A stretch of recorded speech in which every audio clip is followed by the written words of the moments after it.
ಮೊನ್ನೆ ಗಾಡಿ ರಿಪೇರಿ ಕೊಟ್ಟಿದೆ ಇವನತ್ತು ಐಸಿ ಹೋಯ್ತು ಅಂದ್ರೆ 500 ರೂಪಾಯಿ ತಗೊಂಡಿದ್ದ. ಇವೆಂತ ಫಿಟ್ಟರ್ ಮಾರ ಇವ ಯಾರು ಸುಧೀರ್ ಫಿಟ್ಟರ್ ಅಂದಳಿ ಇವನ ಹೆಸರು. ನಾವು ಈಗ ಮೋಸ ಮಾಡಿದೆ ಎಂತಾರು ಮಾಡಿ ಈಗ ವಸೂರು ಮಾಡ್ತೀರಾ ಆಪದಲ್ಲ ಮಳೆಗಾಲ ಅಲ್ಲ. ಓ ಫಿಟ್ಟರ್ ನಮಸ್ಕಾರ. ಓ ನಮಸ್ಕಾರ ಆಲ್ಪಣ್ಣ. ಮೊನ್ನೆ ಸಮ ಆಯ್ತಾ? ಮೊನ್ನೆ ಮಾಡಿದಲ್ಲ ಮೊನ್ನೆ ಮಾಡಿದ ಸಮ ಆಯ್ತಾ? ಗಾಡಿ ಮಾರ್ಗ ಸ್ಟಾರ್ಟ್ ಮಾಡ್ಕೊಂಡು ಟಂಗ್ ಟಂಗ್ ಟಂಗ್ ಅಂತಲ್ಲ ಓಡಿಸುವತ್ತಿಗೆ ಶಬ್ದ ಬತ್ತೆ ಎಂತ ಗೊತ್ತಿಲ್ಲಪ್ಪ. ಇಲ್ಲ ಎಂತ ಕಾಣಿ ಹಂಪಿಗೆ ಹಾರಿಸಲ್ಲ ಎಂತ ಇಲ್ಲ ಟಂಗ್ ಟಂಗ್ ಟಂಗ್ ಟಕ್ ಟಕ್ ಶಬ್ದ ಬರ್ತಪ್ಪ. ಸ್ಟಾರ್ಟ್ ಮಾಡಿ ಸ್ಟ್ಯಾಂಡ್ ಆಗಿ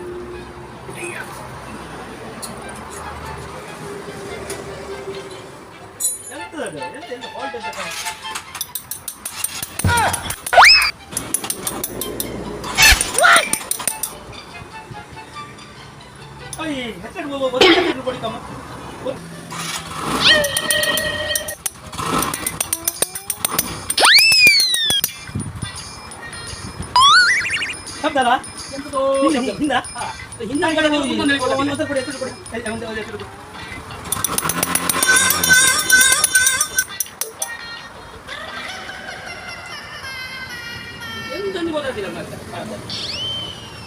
ಡೈಮೆಸ್ಟ್ ಮಾಡಿರಲ್ಲ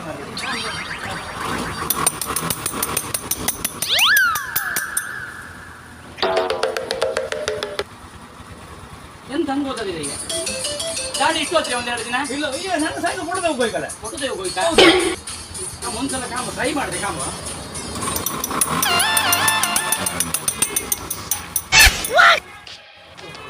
ಕೆಲಸ ಮಾಡಿ ಯಾಕ ಹೇಳ್ಬೇಡಿ ಮೊನ್ನೆ ಐಸಿ ಹೋಯ್ತಾ ಅದೆಲ್ಲ ಹೇಳ್ಕೊಬೇಡಿ. ಅಲ್ಲ ಬಿಜೆಡಿ ಕ್ರಾಸ್ ಆಗಿ ಮಾಧವ್ ಅಂತ ಹೇಳಿದ್ದ ಪಿಟ್ಟರ್ ಮಾಧವ್ ಪಿಟ್ಟರ್ ಎಲ್ಲಿ ಹೋಯ್ತಾ ಉಪೇಂದ್ರ ಬಿಲ್ಡಿಂಗ್ ಕೆಳಗೆ ಹೋಗ್ಬಿಡು ರೋಡಾಗೆ ಅವು ಮಾಡಿ ಕೊಡ್ತಾ ಅಂತ ಹೇಳ್ಬೇಡಿ. ನನ್ನ ಮನೆ ಪಾಲ್ಟ್ ಗೊತ್ತಿಲ್ಲ ಈಗಿನ ಗಾಡಿಯಲ್ಲಿ ಹಾಗೆ ನೀವು ಅಲ್ಲೇ ಕಲ್ತದ ಅಲ್ಲ ಅಲ್ಲಿ ಕಲ್ತಿದ್ದಲ್ಲ ನಾವು ಶೋರೂಮಿಂದ ಬಂದದ ಅಂತ ಹೇಳ್ಕೋಬೇಡಿ. ನನ್ನ ಹತ್ರ ಕೆಲಸ ಮಾಡೋಕೆ ಆಗಿಲ್ಲ. ಒಂದು 500 ರೂಪಾಯಿ ಕೊಡ್ತೇನೆ ಅವನ ಹತ್ರ ಮಾಡ್ತೇನೆ ಹೇಳ್ಬೇಡಿ. ತಗೊಂಡಿ ಗಾಡಿ ಗಾಡಿ ತಗೊಂಡು ಇವ್ರು ಕಾಲು ಇಟ್ರು ಅಂದ್ರೆ ಅದೇ ರೋಡು ಈ ನನ್ನ ಮಕ್ಕಳಿಗೆ ಭಯ ಡಾಟಾ ಬೇರೆ ಕೇಡು ಫಾಲ್ಟ್ ಅವ್ರು ಗೊತ್ತ ಮಾಡಿ ಕೊಡ್ತಾ ಪಟ್ಟ ಮತ್ತೆ ನಾನು ಹೇಳೋದು ಯಾರಿಗೆ ಹೇಳ್ಬೇಡಿ. ನಾ ಕಲ್ತು ಇಷ್ಟೇ ಮಾರ್ರೆ.